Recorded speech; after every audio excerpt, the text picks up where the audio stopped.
जन्म कुंडली में प्रेत बाधा दोष का निर्णय कैसे किया जाता है? इसके दो प्रकार हैं। पहला प्रकार जो है 8वें घर का स्वामी और 12वें घर का स्वामी अर्थात अष्टमेश और द्वादशेश का संबंध लग्न के स्वामी या लग्न से हो जाए तो भीषण प्रेत बाधा दोष होता है। आप अब इसमें यह हो सकता है कि लग्न का स्वामी लग्न में बैठा हो, 8वें घर के स्वामी और 12वें घर के स्वामी भी उसके साथ बैठे हों।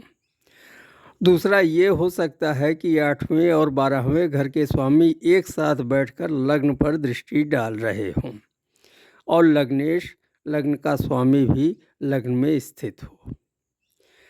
दूसरा लक्षण प्रकार ये हो सकता है कि 8वें घर का स्वामी और 12वें घर का स्वामी लग्न पर दृष्टि डाल रहे हैं, लग्नेश से उनका कोई संबंध नहीं बन रहा है। तीसरा प्रकार ये बन सकता है कि अष्टमेश और द्वादशेश अर्थात 8वें घर के स्वामी और 12वें घर के स्वामी लग्न के स्वामी अर्थात लग्नेश पर दृष्टि डाल रहे हैं, लग्नेश से किसी तरह से संबंध बना रहे हैं। यह 3 प्रकार हैं। अगर 8वें घर के स्वामी अर्थात अष्टमेश और 12वें घर के स्वामी द्वादशेश अगर सिर्फ लग्न से संबंध बना रहे हैं, लग्न का स्वामी से उनका संबंध नहीं बन रहा है, तो ऐसी स्थिति में प्रेत बाधा के लक्षण आपके शरीर पर दिखाई देंगे। कोई भी देख के बता सकता है, कोई ज्योतिषी या तांत्रिक जो इस विद्या में पारंगत है वो देख के तुरंत बता देंगे कि यह आदमी प्रेत बाधा है या पिशाच बाधा है या इन तरह की बाधाओं से पीड़ित है। और यदि अगर 8वें घर के स्वामी और 12वें घर के स्वामी का संबंध सिर्फ लग्नेश से बनता है, लग्न बली है, तब यह लक्षण जल्दी स्पष्ट नहीं होते। दूसरी चीज, इन्हें सबको लग्न चार्ट के अलावा D9 और D30 अर्थात नवांश कुंडली और त्रिशांश कुंडली में भी देखना चाहिए। मान लीजिए लग्न कुंडली में प्रेत बाधा दोष बन रहा है लेकिन नवांश कुंडली में नहीं बन रहा है, तब वहाँ यह योग हल्का हो गया। दूसरी चीज कि त्रिशांश कुंडली की ज़रूरत हमें इसलिए पड़ती है कि इसका उपचार क्या होगा,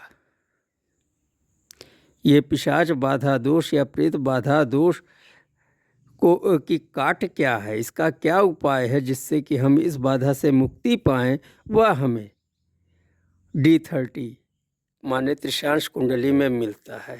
इसके लिए हमें पराशरी त्रिशांश देखना चाहिए। प्राचीन त्रिशांश का उपयोग इसमें नहीं किया जाता।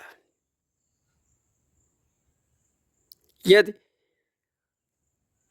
तीनों कुंडलियों में पिशाच बाधा दोष बन रहा है तो हमें D30 में उसके उपचार ढूंढने चाहिए। वैसे हर जगह उपचार वहीं से हमें जो है D30 से ही, त्रिशांश से ही उसका उपचार मिलेगा।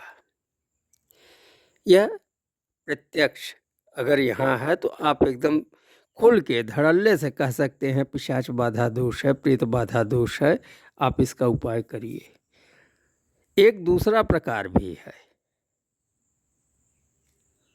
कहीं किसी को बहुत नज़र लग जाती है, सड़क पे जा रहे हैं, किसी चीज़ को कोई टोटका किया हुआ है या कोई उतारा किया हुआ इस तरह की कोई सामग्री चौराहे पे रखी है, आप उसे लांघ कर चले गए, लांघन दोष जिसे कहते हैं। या शाम के समय आप कहीं ऐसी जगह चले गए, बियाबान या सूनी जगह चले गए, सुनसान जगह पहुंच गए कि जहां आपको डर लगने लगा और वहां से आपके साथ कोई एंटिटी जुड़ गई। या कभी कभी ऐसा होता है कि आप जा रहे हैं सड़क पर ही, कुछ नहीं, आपको वैसे भी समूह में भी आपको किसी ने किसी तरह से उतारा करके दे दिया या खिला, उस तरह से जो इसकी उपचार की क्रियाएं होती उसके माध्यम से दे दिया। यह देखने के लिए हमें जन्म कुंडली के छठे भाव को देखना चाहिए। अगर यहाँ मंगल हैं, शनि हैं और राहु हैं, तब यह दोष हमारे ऊपर, इस तरह के दोष बहुत जल्दी प्रकट होते हैं।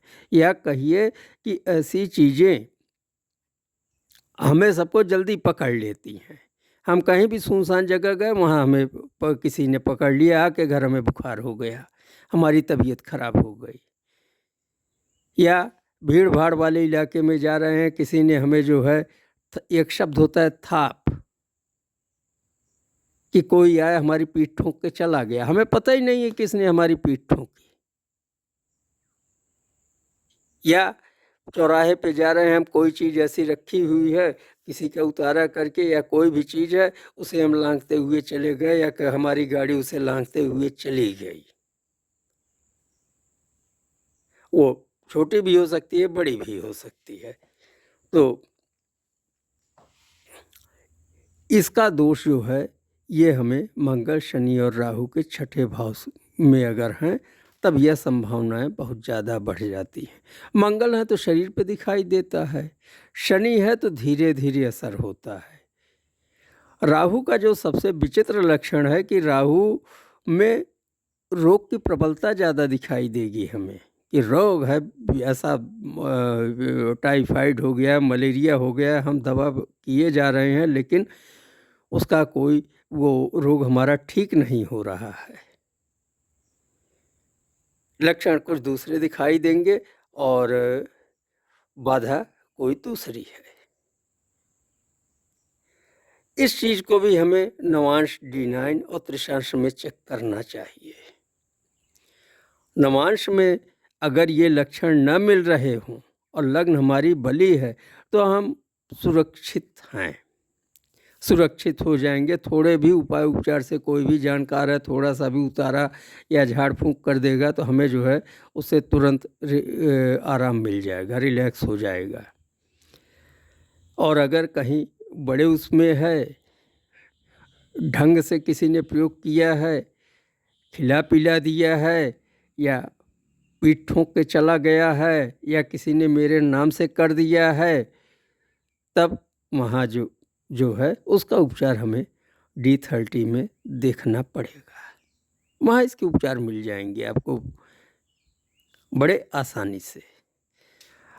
सपोज दैट आपको अगर ये लक्षण दिखाई दे रहे हैं और आप अपना उपचार नहीं खोज पा रहे हैं, तो इसके लिए सबसे अच्छा उपाय है हनुमान बाहुक का पाठ।